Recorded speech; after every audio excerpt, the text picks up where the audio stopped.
Sang ratu bertubuh tambun, sang ratu tanpa mahkota, tanpa berbalut kain sutra pula.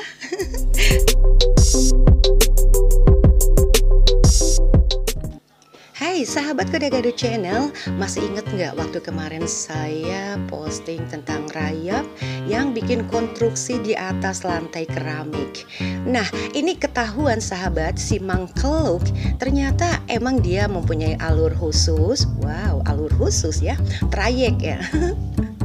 Ya, alur khusus, dan setelah ditelusuri hingga tiba dia pada satu tempat. Nah, ternyata dia membuat sebuah bangunan atau konstruksi di dalam tanah. Ya, sahabat Gado-Gado Channel, kenapa tanah? Ya karena sebetulnya makanan utama rayap selain selulosa pada kayu, ternyata juga selulosa pada sabuk kelapa, kemudian ada rumput, kertas, karton, tekstil, dan juga kulit-kulit tanaman. Dan sahabat, ternyata rayap juga mengkonsumsi jamur sebagai bahan makanannya loh. Kemudian yang namanya kelompok rayap nih dari subfamili Mastotermitinae atau famili Termitidae, membudidayakan jamur termitor.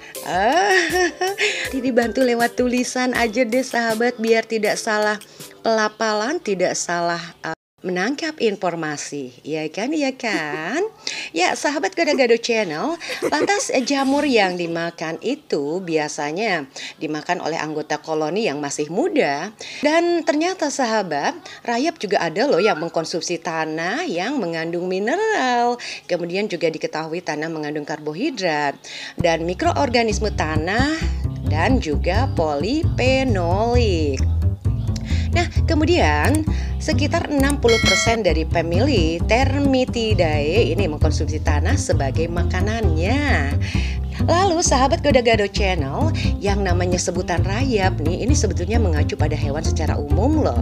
Padahal terdapat beberapa bentuk berbeda yang dikenal, sebagaimana pada koloni semut atau lebah sosial. Nah, dan dalam koloni, rayap ternyata tidak memiliki sayap. Namun beberapa sayap yang dapat mencapai bentuk bersayap yang akan keluar dari sarangnya secara berbondong-bondong pada awal musim penghujan. Nah, sehingga seringkali ini disebut pertanda perubahan ke musim penghujan. Dan di petang hari, dia akan berterbangan mendekati cahaya. Nah, ingat kan? Ada yang tahu? Nggak tahu? Yang bener. Ya, yang serangga yang berterbangan tersebut biasanya disebut laron atau kelekatu. Dan ternyata sahabat, dari jejak rayap, kirain jejak pembunuhan kasus Subang. Oh my god.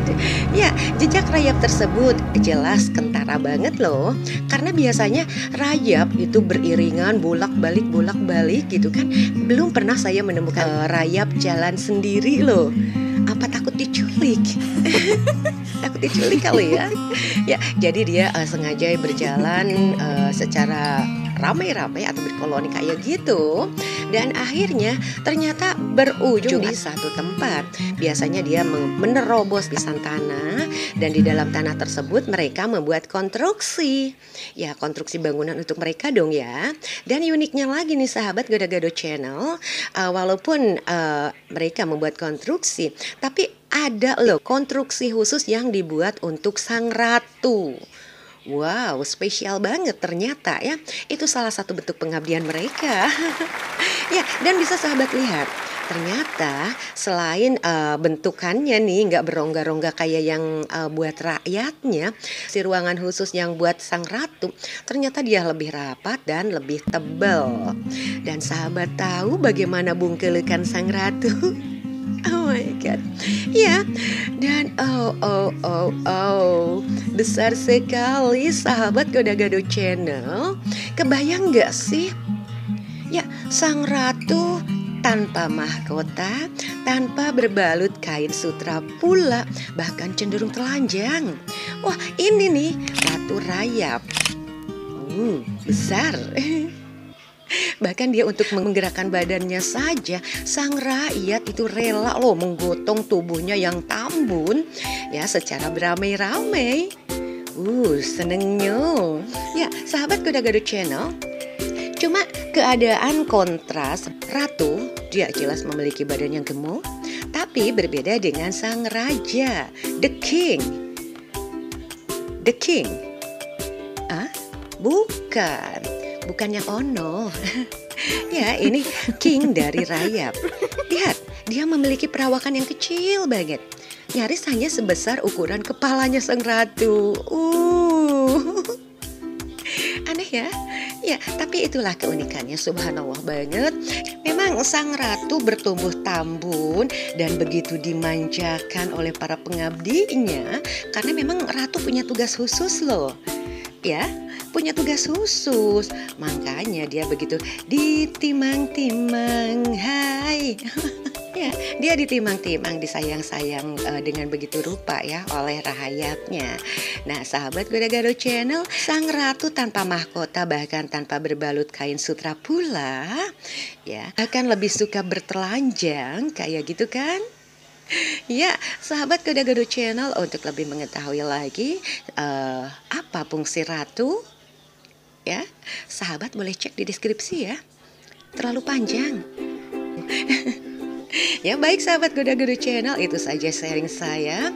Karena saking antusiasnya, besar rasa penasaran saya, kenapa rayap ini bukan hanya sekedar memakan kayu. Ya, ternyata dia juga memakan tanah, karena memang itu karena rayap tersebut memang butuh akan kandungan zat yang terkandung di dalam tanah tersebut. So, mudah-mudahan sharing saya kali ini bermanfaat. Terima kasih atas kebersamaannya. Thanks for watching this video. See you next time. Bye-bye.